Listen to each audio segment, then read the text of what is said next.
Let's hear from one of the nation's most trusted experts in gastro and obesity medicine, Dr. Erica Begbu. Put your hands together, let's hear it.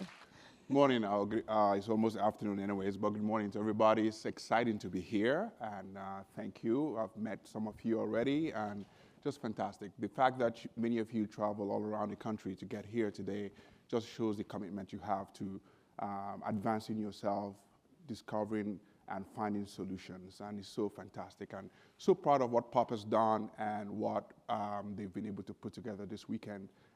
It's just so incredible, so fantastic actually, because it just shows that there are people who really care about providing information to people like you. And then, of course, having me on the platform today is interesting as well, because say this happened 5 years ago, somebody like me would not be here, right? But so it's just incredible just to let you know a little bit about myself, all right? And so, of course, I always like to say this is what I do. This is not who I am, because who I am is a direct express a manifestation of source, right, of God, right? That's who you are as well. But this is what I do. So what I do is a gastroenterologist by training, and so started my life doing colonoscopies every day, still do, and of course doing other endoscopic procedures. I do advanced procedures like endoscopic ultrasound, ERCP, so most advanced things that we do in gastroenterology. And then since 2016, we've incorporated endobariatrics into what we do. So endoscopy has become a part of the conversation when it comes to weight loss. So when I got out of training, endoscopy was not anywhere at all in the discussion when it comes to weight loss. Many of you are going to hear and see things that you've never heard of before. Dr. Smith, great doctor, obviously, did a marvelous presentation just a few minutes ago and talked in depth about surgery and the many options that surgery has had to offer over the years, and just fantastic. So what I'm going to do today is to show you where we fit in, right? What the landscape has changed.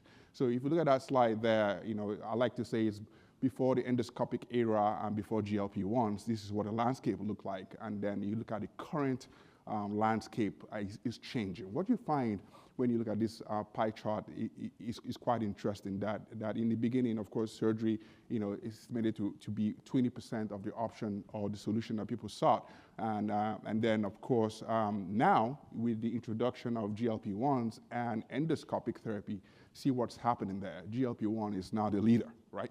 It's taking over the whole world, and everybody and their grandma is on GLP-1s, right? And so, but also what you notice is endoscopic option is becoming a force to be reckoned with, because the truth is, most people, if you can achieve tangible results, durable results without having surgery, you find it very difficult to convince somebody to have surgery for the same thing they can have without having surgery, right? Now, of course, we're going to go into, you know, the pros and cons of each one and things like that. Because we did a fantastic job in describing what surgery has to offer. And obviously, even in my practice, there are people that come to me. Not everybody is an endoscopic patient. There are people that I refer to the surgeon, right? Because it's going to be better for them to have surgery. And but clearly there are people who endoscopic option is the right option. And now, the beautiful thing here is that if you are able to have an array of options, it just changes everything. So imagine if this was a car show, right? We all show up on a car show Friday afternoon and we wanted to buy a car, right? And they said, well, the only car that you're going to buy here is going to be an 18-wheeler. So either you buy an 18-wheeler or you walk, right? So imagine if we all were on the road with 18-wheelers, right? It's a beautiful thing to have other options, right? So, and this is where, you know, again, we are. But today, even though I'm going to talk about endoscopic therapy, I'm not talking about all the therapies that we offer in our practice. I chose one specifically because I felt it was more tailored to this conference, which is people who've had gastric bypass, people who've had gastric sleeve and have regained weight. What are the options? But what I'm going to talk about in the revision aspect of it also translates very, very much the same way for people who are going to have de novo endoscopic solutions for weight loss. So if you've never had surgery before, we have a procedure we call endoscopic sleeve gastroplasty, which is what I like to call the non-surgical version of gastric sleeve surgery that Dr. Smith talked about earlier on. But majority of my talk will focus more around the revision side for people who've had surgery in the past. So Apollo is a company that started this program in the United States and is the only FDA-approved company right now that it has the overstitch device through which we perform these procedures. And so that's who we're going to talk about a lot. So transoral outlet reduction is what we like to call it. So these are for, again, focusing on people who've had gastric bypass, right, in the past. And what we find is that typically, as time goes on, as we're going to go into the slides, you'll find that people begin to regain weight. So weight regain is real. And one of the things that we are recognizing, because initially we all thought that if you had a smaller stomach, then it solves all your problem. But that's not the truth, right? And so the procedure or the surgery is important. However, making some changes along the way is also going to be vitally important. So having a true mindset shift is important. This is part of the reason that I, as a practitioner, partnered with POP, and because we wanted to have this robust system that is not just about the procedure, but it's also about the aftercare. I'm a big believer in the aftercare. I think the procedure is fun and easy. The real work begins when it's all done. That's where the real work begins, and that's where people have failed.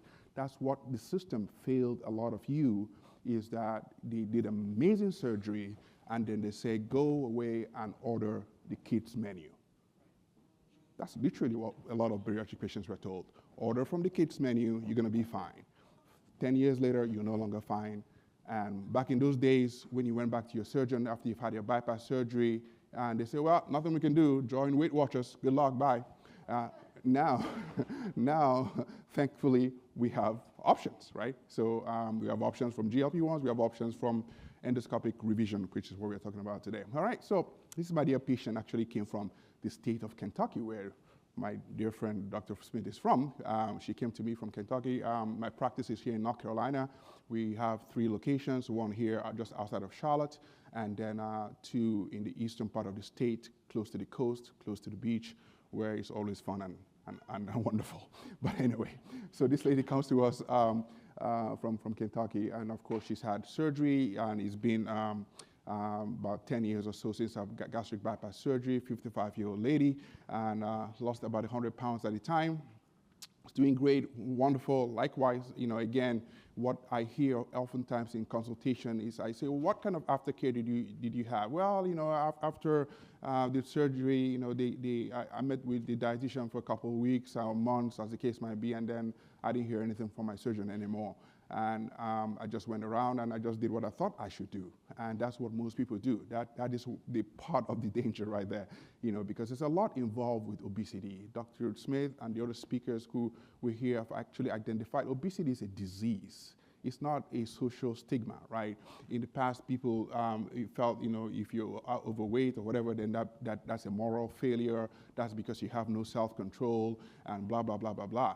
So funny thing is, believe it or not, when I was a little kid, I was a chubby little kid, right? So you could have called me obese. I probably was obese, even though I don't like to think of myself as being obese as a kid. But I was an obese kid, right?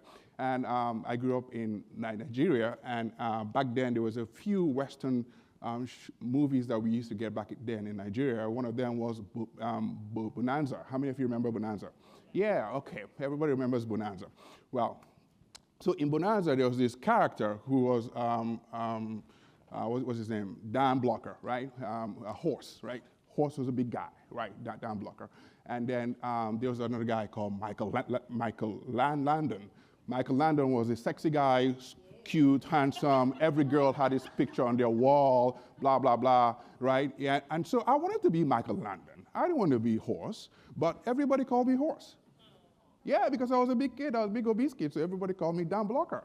And I hated that. I truly, truly hated that. So the point is that when I began to, as it were, life just began to shift my practice into obesity medicine, I identified with every single patient that I ever saw, because I know how it feels to feel excluded in the room. I've had patients that will tell me, I didn't even want to take Christmas pictures with my family because I hated to see myself. I mean, that's huge, and that's something that I had to deal with as a kid as well. But anyway, so just to reiterate that this journey is somewhat personal for me, and also exciting because I think I've prided myself so much in the things that I do as a gastroenterologist that if I can accomplish things without you having to see a surgeon, I think we've done a fantastic job. So, for example, when we do a colon examination, sometimes we find a large polyp. A lot of my colleagues will refer those people to surgery. They have a resection of that segment of their colon. It's the right thing to do. However, there's also more advanced things we can do endoscopically. For example, endoscopic mucosal resection. Not every gastroenterologist does it. I do. So when I see those patients, it's joy, it's glee. It's like, yeah, I can help this person. I can keep you away from the surgeon. Nothing wrong with the surgeon. They're my friends. I love them. But if I can keep you away from them, it's a good thing as well. But again, there are places and times and many times where they are needed, and I call them, I have all of them on speed like, hey, buddy, I need you, So, but as much as we can accomplish without exposing somebody to surgery has always been a passion. So when endoscopic option for weight loss came around, it was just a no-brainer for me. It was like, wow, I've got to get involved with this. So, of course, this dear lady, despite her success, she faced everything that you've heard today, the emotional struggles, the cravings, the weight gain. We now know 20 to 30% of patients regain significant weight 1 to 2 years after their surgery. So this is real. This is real stuff, right? And up to 50% regain weight by 5 years. I'm beginning to revise people who had surgery 2 years ago, 3 years ago. I'm beginning to advise people who've had surgery 15 years ago, obviously. But however, the point is that weight regain is real, and there are multiple reasons for it, right? But one of those reasons also is because of the anatomic failure. That happens. So if you had gastric sleeve before, your sleeve gets, your stomach will expand over time and get bigger. Your outlet, if you had gastric bypass, will also get wider, your pouch will get bigger. Those things, anatomical changes happen, there's no doubt about it. But also there is the other non-tangible components that we are addressing through the support system we now have through POP, which is helping people reshape and change the mindset and have this paradigm shift, so that you start seeing yourself as who you truly are, not who you think you are, or who you're used to being, So one of the things that really, really amazes me is many times I see patients, they've lost 100 pounds, 200 pounds, let's say 120 pounds, 70 pounds, 50, 30, whatever the number might be. But they still see themselves as a 250-pound girl. Right? So even though right now on my office they're 160, when they look at themselves, they don't see a 160-pound girl, they see a 250-pound girl. That is something that surgery can fix. You understand that? That's something endoscopy can fix. That is something that only a true understanding and confronting that issue with the patient and having that conversation as a physician, when I come from that level and I'm able to identify that with the patient and work through that struggle with them, then the chances of success are much higher. Why? Because they trust more because I'm a physician, right? So if it's coming from me and they know, wow, this doctor is coming from a different standpoint, it begins to help to shift that limitation that you're still that 250-pound girl or whatever the pound may be, right? So we know the problem is there. But a turning point has to come. So Sarah, of course, joined a support group. Of course, she had heard other people's success story. Thank God for YouTube. Thank God, because that's how she found me. She found me on YouTube. And she's Googling, searching, and then finally somehow found me on YouTube, and she calls the office and she says, my Lord, where are you? We are in North Carolina. Oh, I'm coming. Where are you coming from? Kentucky. We're like, wow, okay, come on down. So he said, well, why are there not many of me? First of all, there can't be many of me. That's just not possible. Anyway, why are there not many of me? Because endoscopic bariatric procedure is truly probably one of the most difficult procedures I've ever had to learn as a physician. I thought that ERCPs and EUS was difficult until I started doing ESGs, and I'm like, wow. So it takes a certain level of confidence, number one, certain level of skill, certain level of dedication to be able to delve into that, and especially when we are the pioneers of this in the world, not just in America, but in the world. And when I say we, I'm not talking about me and my practice only. I'm talking about myself and other GI doctors like myself who have ventured into this arena. It's probably all around the United States of America, frankly speaking, people that do this at a high level, there's probably 20 of us. That's not a lot of us, right? I mean, 20 people in the entire country that do this, and then you go outside of America, there's like 2. You know, it's a totally different thing. You know, so but it takes a high level of interest and high level of dedication and skill level, right? Not everybody can be LeBron James or Steph Curry. We all play basketball, but we're not all Steph Curry, right? We don't shoot at 50% from the three-point line. It's just what it is, right? So some people are called to be the super elite, and some people are just, you know, whatever. But anyway, the point is that there's so few of us, and so this lady finding us, you know, from so far away was just so refreshing for us, and then we began to see people from California, people from Florida, and from all over the parts of the world, and even from Spain. We've had people from the Caribbean, we've had people from Africa, we've got people flying from Africa, stay at a hotel here in Charlotte, have their procedures and fly. That is just unbelievable. Just the way it expanded and changed what we do, because again, people are attracted to non-surgical option. If I can accomplish something without surgery, why do I want to have surgery? End of story, right? Doesn't mean surgery is a bad thing. It just means if I can drive a four-door car, why do I want an 18-wheeler? Yeah, so if you need it, you need it. But if you don't need it, you know, there are options. So what is the TOR procedure, right? It's non-surgical, it's minimally invasive. Again, the goal is to reduce stomach size. I'm going to show you a very, very quick video. Fast recovery, less pain, lower risk than surgery. This slide here shows it, you know, the risk of TOR, which is endoscopic revision is about 6.5%. Risk of surgery is almost 30%, right? So these are real published data. It's not my data. It's data that's out there. All right, so hopefully this video is going to, yeah, okay, there we go. It's about 1 minute or so. Gastric bypass surgery creates a small pouch from the stomach and connects the pouch to the small intestine. This decreases the amount of food you can eat and reduces nutrient absorption. However, weight gain can reoccur if the connection between the stomach and the intestines gets bigger over time. If this happens, a doctor may recommend a revision procedure to retighten the connection or outlet to help you lose weight again. This procedure is called transoral outlet reduction, or TOR. While you are asleep, the doctor passes the camera through your mouth and into your stomach. After inspecting the area, the doctor prepares the tissue around the outlet to be retightened. Using the Apollo Revise system, the doctor may place a few stitches to tighten the outlet.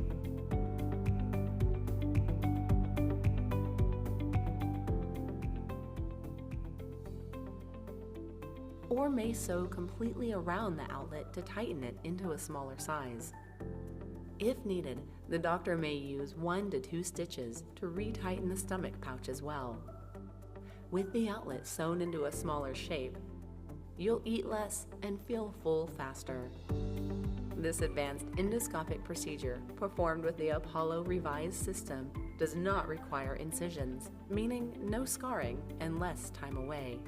Most patients typically go home the same day as the procedure and can return to work in 2 to 3 days. Sutures are applied using the Apollo Revise system, the first and only system authorized by the FDA to perform this endoscopic revision after gastric bypass. It is indicated in adult patients with obesity who have a BMI 30 to 50. Learn more about the Apollo. All right, fantastic. All right, so yeah, so the decision, of course, comes, okay, now Ms. Sarah says it's time for me to proceed. And that video that you just watched, that entire process is very, very similar to what we do when we do endoscopic sleeve gastroplasty, which I'm not talking about today, but very, very similar process, all done through endoscopy. But anyway, so Ms. Sarah does her research, she finds us, and you know, she faced the fear, should I not kind of a thing. And we met her by telehealth, and of course, went through the entire process, and she came from Kentucky to North Carolina. And so we had our pre-revision assessment, which we do with all our patients. Everybody has a baseline endoscopy. And I found, unfortunately, that not every bypass patient is revisable endoscopically. Sometimes their pouch is so small. My Lord, I'm like, what happened during your surgery? I mean, they left literally 2 centimeters of stomach and the rest is small bowel. I'm like, what is this? And so sometimes, even though it's rare, we may not be able to revise the patient. So everybody gets a baseline endoscopy, of course, and then, of course, make sure that they are the right person for the procedure. And then, of course, on the day of the procedure, she's met by our amazing team and who are dedicated to support our patients through this entire process. And then, and then, of course, the procedure itself. Again, it's done through endoscopy. It takes about 30 minutes to 45 minutes for revision for ESG, which is the endoscopic sleeve gastroplasty. It takes about 45 minutes to an hour. And then it's done under anesthesia. We do it under general anesthesia. We have an ASC where we do our procedures. And then our patients are able to return to work after the recovery. Right, so of course the recovery process is huge, right? Again, this is where the aftercare comes in, because again, I'm very, very aware that a lot of patients failed because they had very poor aftercare, and so we want to correct that. We want to fix that, and again, this is one of the reasons why we are super excited to partner with POP. And then 6 months later, she sends us this picture. So if you go through my phone today, you see random pictures of people. Sometimes people text me, because my patients, they all have access to my personal cell phone number, because that's one thing that I really am committed to. So no matter where I am in the world, which many times I'm in different places in the world, I always want every patient to have that direct contact with me. I don't want them to call the office and then Sarah talks to John and John talks to Peter, who talks to nah, we don't want all that. If you need me, I want you to be there. So many times I get these pictures, right? So randomly, I'm doing a procedure, or whatever the case might be, I look at my phone, I get this picture, I'm like, who is this person? And then I go back and I look at the history, I'm like, this is her. So she sends me this picture. She's 50 pounds down, 6 months after her revision surgery. She's happy. Look at her face. She's glowing. This is a real human being, right? This is not stock photo, right? And then of course, she's winning. And she sends me this picture again a year after her procedure, 13 months to be exact, 75 pounds down after her revision procedure, and she feels like her life is back. She feels she has control. She felt like, because when she came to see me, she told me, I went back to my surgeon. My surgeon said there was nothing I could do since I've had gastric bypass. Therefore, here we are. And so to put it in perspective, this is her before and after. Right. This is her before she met me, and this is her after me. She took those pictures at the beach, wherever she lives. I don't know exactly where she lives in Kentucky, but that's exactly it. 75 pounds down. Incredible journey. So the point is that change is possible, right? Elena mentioned that earlier on. If you want to change, the change is possible. So just knowing that change is possible is huge. Knowing that there are options is huge. Knowing that surgery is an option is a great thing. GLP-1s are an option is a great thing. And now knowing that there is a new kid in the block that is changing the landscape of weight loss called endoscopic therapy. Believe you me, 5 years ago, a bunch of my colleagues, doctors, fellow gastroenterologists, surgeons, they said, oh, these people are crazy people. They're doing this endoscopic procedure. It's never going to work. Now we have 10-year data. You hear me? Listen, Dr. Reem out of Cornell University just published an amazing data last year. I believe it's on October of 2024 in the Journal of Gastroenterology, 10-year follow-up study of endoscopic ESG and revision showing sustainability of weight loss. So, the days of saying it's over, it's here to stay, right? Just like when GLP-1s came out, we all panicked. We're like, oh my Lord, what is this nonsense GLP-1 thing? Where did this come from? Where in the hell did this come from? Somebody take it back to hell where it came from, right? That's exactly how we felt. I'm telling you how all the doctors felt. Any doctor that tells you they didn't feel that way, that do what we do, surgeons and endoscopic people, they're lying. Believe me, we all felt. We all hated the fact that GLP-1s were there, but they are there to stay. And I just heard on CNN it's going to be in the water tomorrow. I heard that on TikTok. which is better and more reliable than CNN. Just so you know. All right. So the point is that there's now robust data, right, that supports this stuff, right, and so yeah. We've talked about this before. Why do people regain weight after gastric bypass? Because, again, the outlet gets bigger. We know for every millimeter increase in outlet that you have, there's going to be an increased amount of weight that you're going to be able to. Because now, yes, Dr. Smith mentioned it very clearly, restriction is part of what this does, but it's not the only thing. But restriction is still a part of it, right? So I always tell patients it's like a pie chart. There are multiple levels to your pizza when you buy it, right? So, but each slice has something. So gastric size is definitely a slice of the pie. It's not the entire pie. So I'll never stand before you or consult with a patient and make you feel like if I revise you or if I did ESG for you, that's all the answer. It is not. You're going to need nutrition. You're going to need psychological treatments. You're going to need all these components to be there, but you need a comprehensive team. And that's, I believe, one of the things that makes us different in what we offer. Yeah, so I'm not going to bore you too much with this, but I wanted to just show you this data. This is probably the landmark data that put TOR in the on the map, I should say, multi-center study done here in the United States, 8 centers, and they compared, the results of TOR versus not doing anything at all, sham, right? So, and clearly there is absolute evidence that this stuff works, right? All right, and this here is again showing that the more the stomach sizes or the opening is, then the higher the chance that somebody is going to regain weight. But I'm going to speed through some of these because this is not talking to doctors like myself. So, but I want to skip to this slide right here. And so this study that was published in Gastroenterology in 2021 again looks at the efficacy. Does it work, right? It compared TOR versus surgery. 11.5% for endoscopic revision versus 13% for surgery. That's pretty close, right? Surgery is still superior. Don't get me wrong, still superior. But with the superiority comes also increased risk, right? That's just the truth. And we see adverse events, 6.5% endoscopically, 29% for surgery, right? And then safety profile, 0% serious adverse events from endoscopic revision. As many endoscopic revisions have been performed around the world, the United States, in our practice, nobody has ever died from endoscopic revision or from ESG. That's the truth. You can't argue that, right? So the safety is there, right? There are serious safety effects that we know with surgery as well, But again, everything everything has a risk, Like we said, standing here has a risk, right? Crossing the road has a risk, flying has a risk. But you have to make your own educated guess. But most importantly, you have to feel right about your decision. Period. If you don't feel it here, don't do it. I never advocate for anybody to do what I offer. I say, but I always advocate to do something. I don't care what it is. Do something. You got to do surgery. You got to join Weight Watchers. You got to do GLP-1. Do something, because lugging around 300 pounds is not sexy, and it's not healthy. You heard it from the surgeon. He told you increased risk of cancer. My Lord, who wants to walk around with being a ticking time bomb?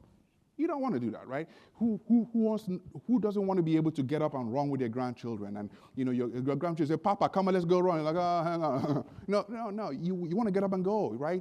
That's what life is about. We're here to enjoy life and dominate in this earth.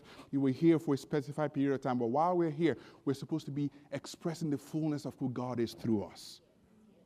Yeah, and if you're expressing that by laying on the couch or just changing the channel, dude, there's more to life than changing the channel. There's a lot more, right? So do something is what I will always tell people, right? So, okay, so let's just very quickly, who are the people that can have this kind of procedure? If somebody has a large hiatal hernia, they can have it, obviously. They have bleeding risk, they have cancer, they can have it. If you're pregnant, you cannot have it, so you gotta wait until baby is born, then they come see me, right? Yeah, so real people. Again, this is one of those random pictures I get on my phone. This lady texts me one morning. These are her exact quote. This is not edited in any form, shape, or imagination. Text me, "Hello, I just sending you an update on my progress. It's coming up on 2 years from my revision surgery. She called it revision surgery, even though I always tell them it's not surgery, it's a procedure. My Lord. You know how it is. Say. I mean, and again, nothing wrong with any of this. Listen, I'm from Nigeria, so I can make any kind of joke. You know what I mean? So listen. If you meet somebody who is from Spain and you tell them, "Are you Mexican?" they get mad at you. Pretty much the same kind of thing here. So when they come and tell me they had 2 years after their surgery, I'm like, it's not surgery, it's procedure. Yeah, okay, yeah, so 100 pounds down, real patient, right? This is yet another one of my patients who lost 65 pounds after a revision procedure. This is actually a patient that had ESG with us, and she had lost 30 pounds. Here's another patient, 60 pounds after 6 months after her revision procedure. She had tore, and she had Roux-en-Y gastric bypass originally, and this is actually, this is truly, this is my State Farm agent. This is my Jake. Absolutely. This is my Jake. So my Jake came to me, and because he follows me on Instagram and all that, and he said, "Doc, I got to do something about it." I said, "Yeah, brother, we got to do something about this," right? And this is him, 2 years, 85 pounds down. Okay, I want to show you another picture of my Jake, okay? This is my Jake. Imagine him before surgery. Look at his face. What do you see there? Exhaustion. He's tired. He just got tired. Just getting dressed got him tired. Just getting dressed got him tired. Now look at the confidence you see on the right side. That is one of the things we want to restore to you, make you feel good about yourself, because you are a express manifestation of God himself. You're not any short, any less. You are. That's who we are, right? And so we want to live it to the max. Okay, let's talk about GLP-1s, because we got to pay respect to these guys. I tell you what, they have changed the world, and we love them. We practice with GLP-1s. It's part of what we do. Sometimes we do it as combination therapy, ESG and GLP-1, revision and GLP-1. Sometimes we do it as solo therapy, but we embrace it. Absolutely embrace it. And of course, we know tirzepatide is the king right now, but the king is going to be dethroned very soon, because in the coming year, watch out for this guy. Retatrutide is coming. This is going to be the change. I don't even know, but it's incredible, right? It's a triple agonist. It works differently from the other ones that we've experienced, but this is what's coming in 2026. The future outlook of GLP-1s is incredible. It's here to stay, right? But I also believe that there is a way to incorporate it into your weight loss journey. It doesn't mean GLP-1 is going to be the only answer. Dr. Smith alluded to it very eloquently. He was absolutely correct. Sometimes coverage fails. Sometimes you can get it. Sometimes, it works, and then you stop, and then you regain the weight, and then, but again, the point is that they are there. These options are there, right? Okay, so, so again, being able to present yet another strong alternative or option for people who are struggling with weight. And also, we have lots of patients who say, their BMI is right at 30 or even, and people look at them and say, but you're not even obese, why are you needing a procedure? Those people are never going to be gastric sleeve patients, ever. Right, so the mom who had 2 children, and now her kids are 3 and 5, and she's gained 50 pounds, and she hates being 50 pounds overweight. She's tried, she's gone to the gym, and all that. Do you remember that slide I showed you early on with the pie chart comparing? One of the things that changed in that pie chart? Diet and exercise are shrunken. It's true. Because why? Because GLP-1s are here, and because endoscopic therapy is here. That's what changed the landscape. It's true, right? So these options are great as well for people who are not really ready for surgery. And how about patients who are super, super sick, right? Like I've had patients who are on dialysis, patients who the surgeon will not touch with a 10-foot pole because their heart is weak, right? And they can't really undergo surgery beyond the general anesthesia for X amount of hours to have that level of surgery. These people, we've been able to either, if they need a revision, revise or perform ESGs for them, because again, the impact, the impact on the body is much, much, much less with endoscopic therapy versus surgical therapy. That's just the truth. And I come to the close, right? So Just breathe. I've been rambling so much, I forgot to breathe. We've heard it today. Take your vitamins, super important. Drink your water, super important. But do you know, this is the one act that many of us don't even know how to do properly. We don't know how to breathe. And why is it important that we know how to breathe? Let me tell you a quick story right here. It's so important because breath, obviously, is the first thing you do. When your mama gave birth to you, the first thing you did was take a breath. That's how you took a breath, by screaming, exactly. The moment you scream, you took a breath, whether you liked it or not. And the last thing you and I do before we leave this earth is take a breath. So our life begins with breath, ends with breath. I will teach you a technique of breathing that's super important, but then I'm going to get into why it's important. Do you realize that there's only one thing in life that I've found, maybe I'm wrong, but if you find something else, let me know. Only one thing in life that is 100% compatible with your man, woman, boy, girl, Asian, African, whatever. If somebody needs a kidney, you transplant your kidney to them, they could die from your transplant.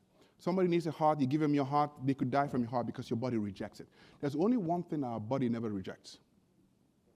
Breath. It doesn't matter who you are, it's always compatible. That's the number one teaching in CPR.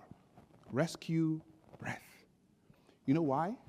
Because when God made you and I, he breathed into us and we became living souls. So breath is God. Breath is God. That's what breath is.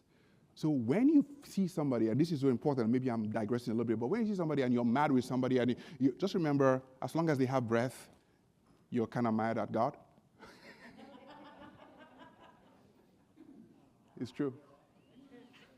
Because the breath, if somebody is drowning at the beach right now, you pull them out of the beach, they will take your breath, and that could rescue them. And their body will never reject breath. And that's the one thing that we all have in common, regardless of who we are, where we came from, is breath. So, and it's so amazing that, I've been looking at this personally in my life. There are certain things or certain words that coincide with breathing. One of them is I am. So every time you say I am, you're breathing. You can't say I am without inhaling and exhaling. Try to say, and we know I am is the name of God. Yahweh is the name of God. Yahweh. Imagine this. Thank you. Same thing. Thank you. Gratitude. Happy. These are all words that coincide with the rhythm of inhale and exhale. You cannot find one negative word that coincides with inhale and exhale. Every time you say a negative word, you're not inhaling and exhaling. That's why when you're angry, you're not breathing. And that's why sometimes they say when you're angry, stop, take a breath, and recalibrate. Because every time you take a breath, you are connecting with Source. You're connecting with the Christ within. And when you make that connection, you become a special person. So everybody, let's breathe together. 1, 2. Did you not just feel better doing that? There you go. Wow. So, yeah. So that's who we are. That's what we do. We are AMG. We are your non-surgical option for weight loss and many, many more. We have things here throughout the weekend. Be available, chat with you, meet with you, as the case might be. And we even have some demos here for some of our body contouring stuff. That's going to be really exciting. We hope to see you all out there. And thank you so much, Bob, for making this happen. Hey. And thank you guys for being attentive. Woo! Thank you.